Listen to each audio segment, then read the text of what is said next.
basket weave. Another type of pattern. Does anybody know any other patterns we could use? Herringbone.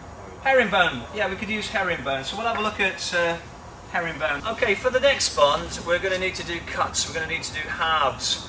You can cut it obviously with a bolster and chisel a half, but we just got a guillotine cutter, just a hand-operated one.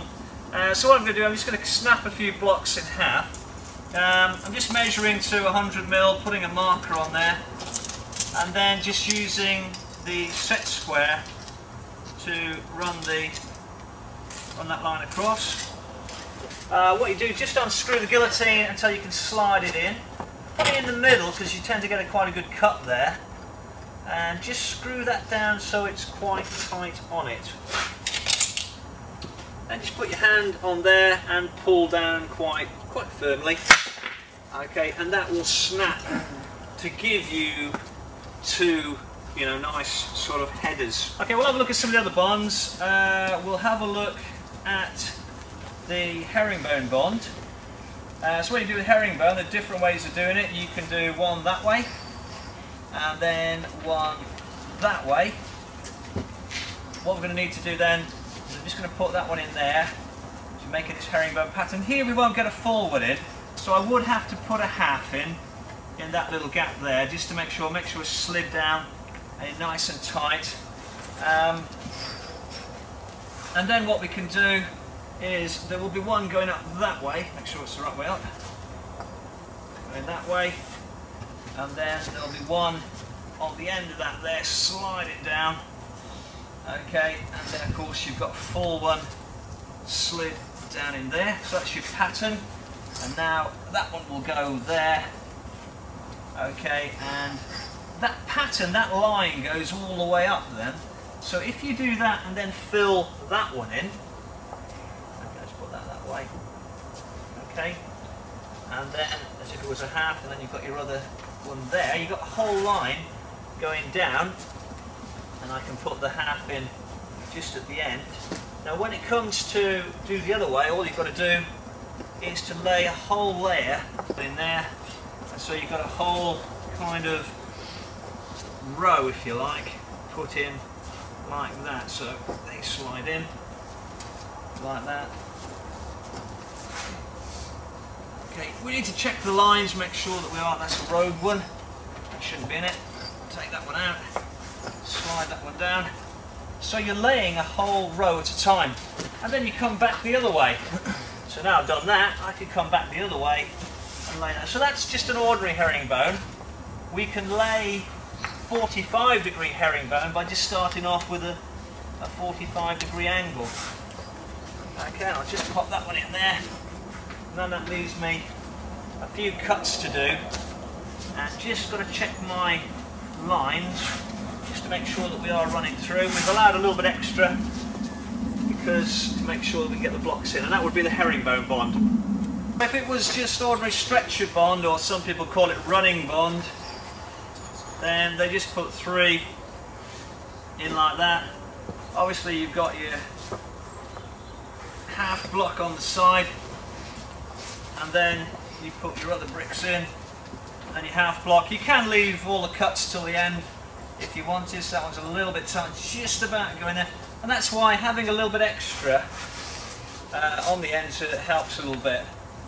Okay, and then the next one as normal.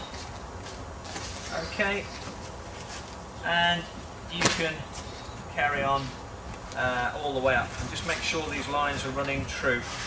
Obviously now we got to this stage, you could brush your kiln sand in, kiln dried sand, very fine sand, finds its way into all the gaps, and then you could wacker plate it, obviously after brushing the sand in thoroughly. I'm just going to use a bit of washed here today just to show you a basic finish.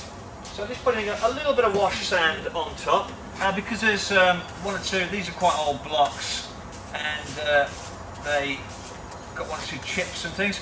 It's a bit like when you're tiling, brush both ways, so you get, tiling, you're getting the grout in, but in this case, we're just trying to make sure the sand is working its way into the joints,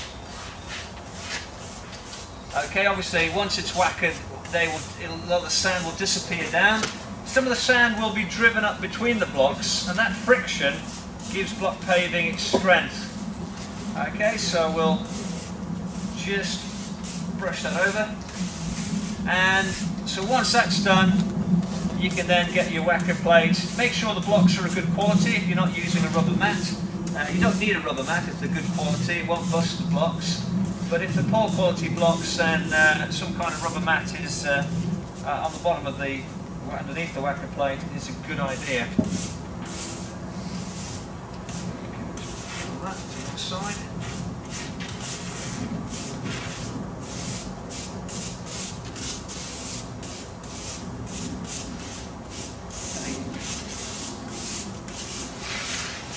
Okay, now we haven't got a, we're not going to use the wacker plate today. A very cheap version would be to use something like a plank of wood on a little, if you've got a little tiny area like this, there's nothing to stop you. Use something like that and knock it down. If it's taking very light pedestrian, you could do that. Okay, so we do that once, and then we do the same again, a little bit of sand. Thrown up onto the top there, and then brush that in for just a small little area, then that would suffice. But a wacker plate, obviously, if you're doing a bigger area and it's going to take a little more pedestrian traffic, and obviously for cars you've got to increase your sub base and really make it nice and strong. And obviously, normally now you'd be using the kiln sand, kiln dried sand. Brush that in, and then a little bit in there. And that you could do a reasonable path with something like that. Notice now that the little gaps we left to allow the blocks to get in, you don't really notice that. Okay, and you're ready then to stand on it.